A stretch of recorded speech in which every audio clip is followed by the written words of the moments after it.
Arrivée à Beni par avion, Viviane Van de Per a été accueillie avec des honneurs à l'aéroport avant de rencontrer les gouverneurs militaires du Nord Kivu au gouvernorat des provinces. Lors d'une conférence de presse, elle a rappelé que l'Est de la RDC vivait depuis 30 ans dans la guerre et qu'une seule solution politique permettrait d'en sortir. Depuis 8 mois, c'est contrôlé totalement par le M23. Alors, pour les personnes qui veulent revenir, ce n'est pas le bon moment, peut-être, sauf qu'ils veulent vivre sous le M23. La solution n'est pas militaire.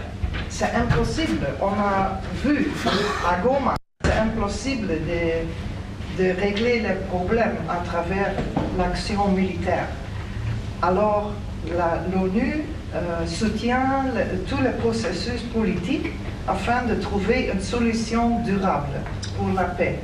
Après Beni, la délégation onisienne s'est rendue à Oicha, chef-lieu du territoire de Beni, où elle a rencontré les autorités locales et la société civile. Toutes les guerres finissent autour d'une table et que donc ce n'est pas exclu.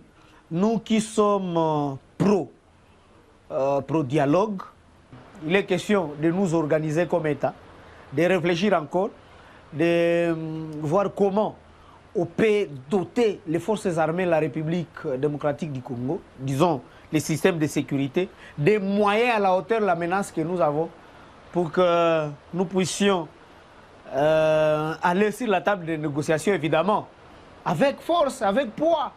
Parce que du côté nord, il y a la question du M23, mais aussi, on ne sait pas, pour la question ici des EDF, est-ce qu'il faut carrément négocier ou soit le fouetter parce qu'il faut le punir? Entre la position de l'ONU qui mise sur la diplomatie et celle des acteurs locaux qui insistent sur les renforcements militaires en amont, les débats restent entiers, mais tous s'accordent sur une même priorité, trouver une issue durable au conflit qui ravage l'Est de la République démocratique du Congo. Daniel Michombero, correspondant de CGTN français à Beni.